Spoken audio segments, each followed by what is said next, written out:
आं मुस्रि चरण बर' अबं गसाइनि मुङाव समायखिरा लानानै बुङोदि आङो आयेन खान्थिजों सुजुजानाय भारत संबिजितखौ सैथोयै फोथायगोन आरो गनायगोन।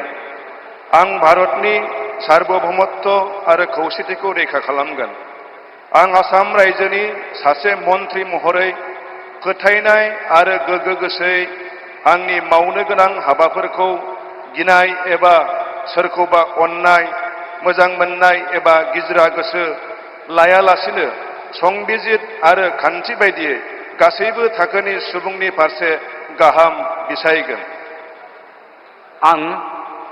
आं चरण बर' अबं गसाइनि मुङाव समायखिरा लानानै बुङोदि आसाम रायजोनि सासे मन्थ्रि महरै बिबान मावफुंनायाव आंनो मन्थ्रि महरै दैथायहरनाय एबा मिथिहोनाय बाथ्राखौ जायखिजाया सुबुं एबा सुबुंफोरनो थोंजोङै एबा खेंसालियायै फोरमायनाय एबा मिथिहोनाय नङा।